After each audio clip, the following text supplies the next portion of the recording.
This is the BeLive Studio 2 before we add our camera. To add the camera to a broadcast, click the camera icon top left and it appears at the bottom, and the first thing you want to do is to click the cog on the top right and select the correct camera. And I always use Xsplit Vcam, and it will come through and it will bring the picture, and you'll see me now at the bottom of the screen. Okay, now so that's the camera. The next question is, do you go 480, which is the suggestion, or do you go 720? 480 is DVD quality, 720 is HD quality. Do try 480 and make sure you're working at that rate, and then you can go for 720. If you've got a newer PC, it shouldn't be any problem at all. And then finally, the next one down, if I go for 720, is the microphone, and I'm using the default microphone, which is the Crisp, which is in actual fact disguised. It's an Audio Technica microphone, which is that one. Okay, but I'm using the Crisp to take out any background noise. Now if I bring myself up on screen, you can see that I've got a picture and I've got sound, and using Xsplit Vcam I've got background as I want it to be. That's the beginning. Now that's how easy it is. Camera, microphone, done.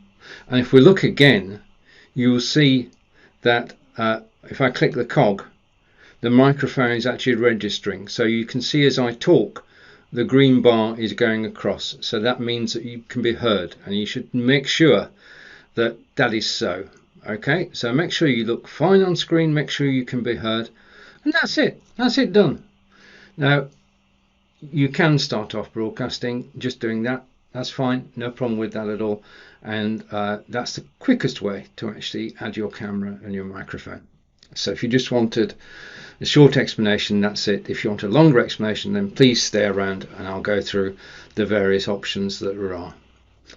Now you can, if we stay with cameras, when you actually start broadcasting, you can go with, if I can find it, it's down here somewhere. I know it is. You know when you're looking for something and you don't always discover it straight away. One of the ones down here, that's the rear view from the Microsoft. I'm looking for the front view, and I'll find it in a minute. I'm sure I will. Go back up again slowly. If you can't find your camera at first, then just go back up slowly, and there's the one I want. Now that's using, I'll just take that off screen, that's using my inbuilt camera.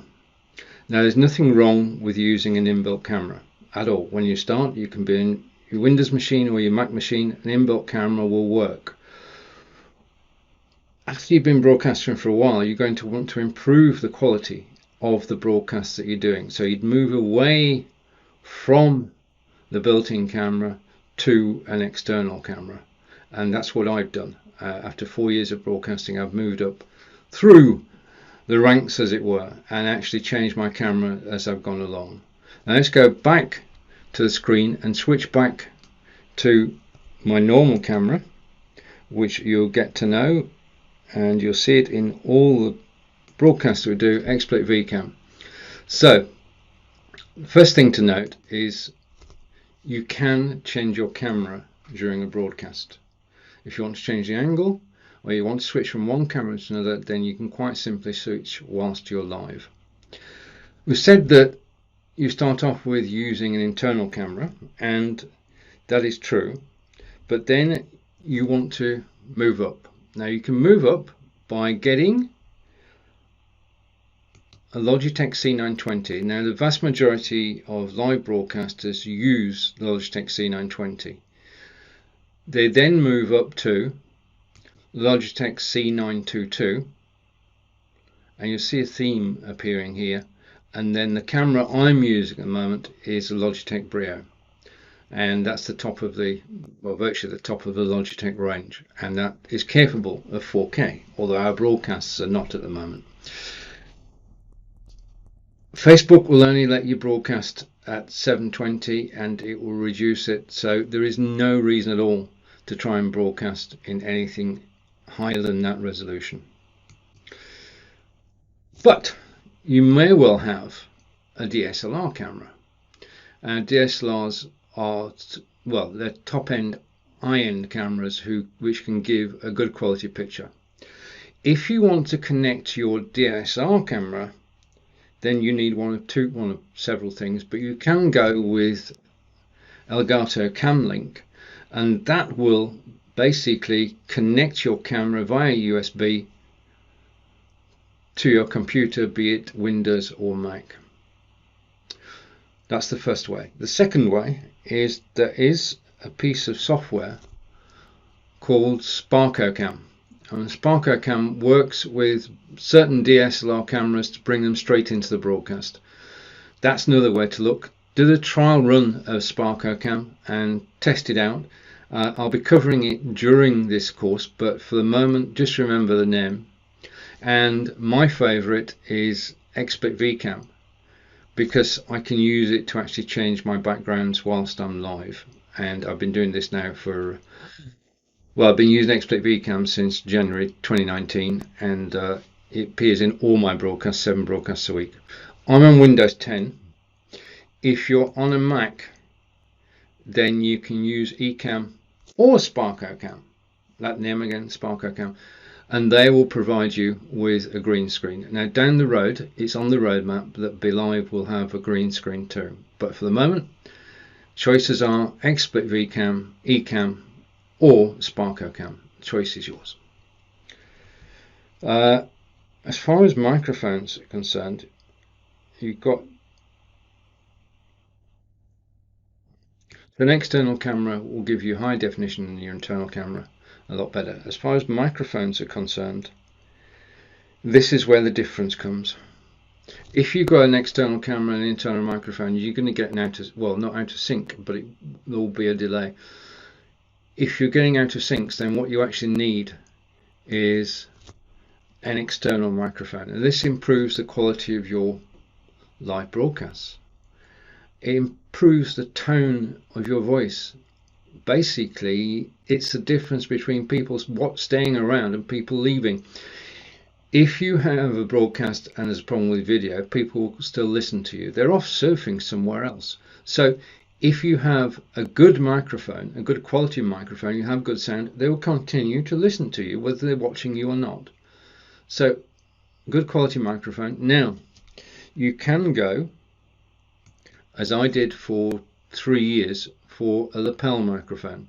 That's one that goes there, and that absorbs all the echo and reverb, and you can buy those from about $30 upwards. I had a Sony microphone, and I used it to record the Udemy courses, and it worked ever so well. I've now switched, and if you want to know, my current microphone is an Audio Technica, and we're getting towards the top end of the range here. Most people, when they go for an external microphone, will go for either a blue Yeti or a blue Snowball. Both those have got excellent reputations, and they will do the job for you, and you can buy them, like most of the gear that we actually buy, you can buy them from Amazon.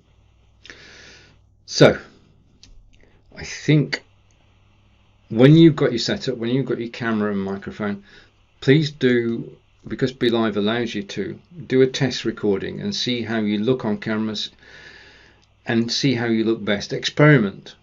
Get your look on camera to be one that you're comfortable with. If you're comfortable on camera, then it comes across in your live broadcasts, and people will be attracted, and that's the name of the game. We've got so many people doing live video at the moment that if they come across against somebody, if they come across somebody who is at ease on camera and telling a good story, then they will stay.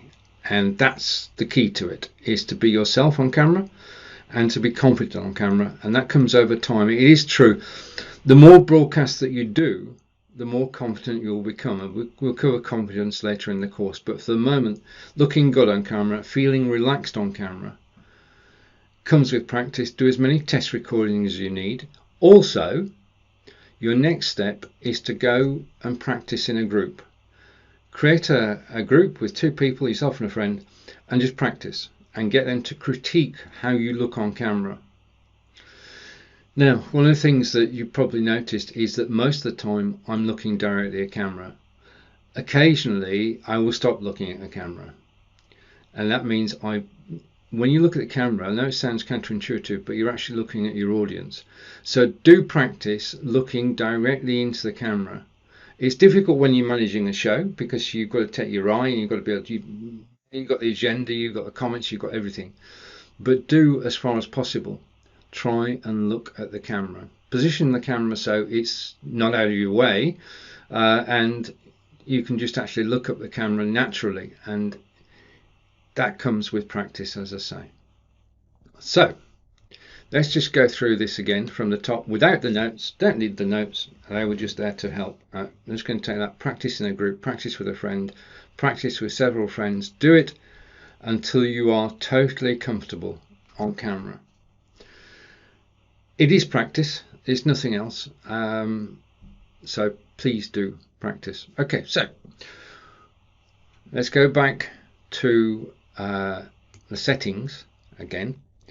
You can switch camera whilst you're live, and you can use any of the cameras attached to your machine.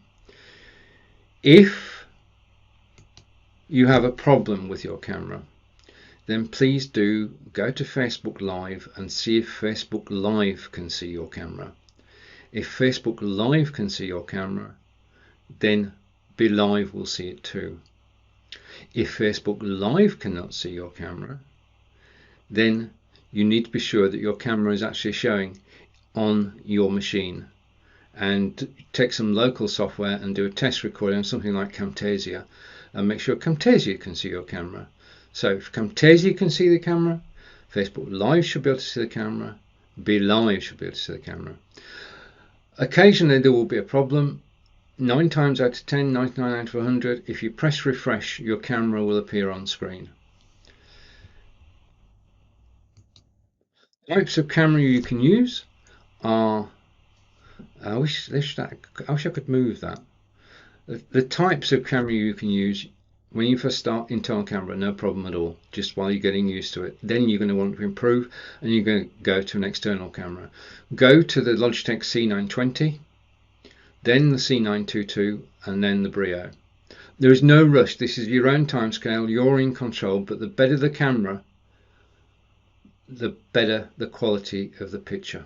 Okay, if you want to go with DSLR, which is an external camera par excellence, then you need a piece of hardware or software, and you can use the Elgato CamLink, which is a hardware version. You can use SparkoCam, which connects many DSLR cameras, or you can use well, Canon have just got a new piece of software you can use. If you've got a Canon DSLR camera, then check out Canon Virtual Camera and use that software, because it's done by the camera manufacturers. So those are the cameras. Next is microphone. You can start off with your internal microphone on your computer. There is no problem with that at all, except that you may get a situation where you've got an external camera and you're using the internal microphone and it will go out of sync.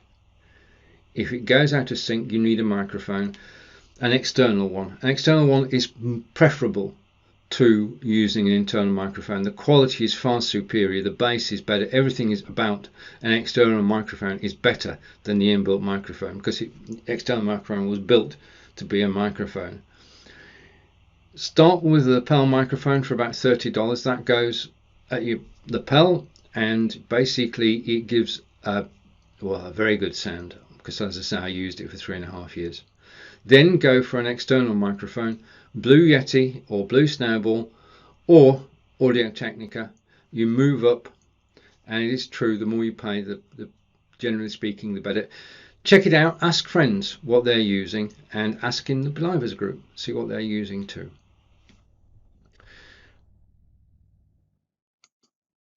You can tell that your microphone's working because of the dots underneath. They're actually going, and you can actually then set up speakers that you're actually going to listen to, and you can test those.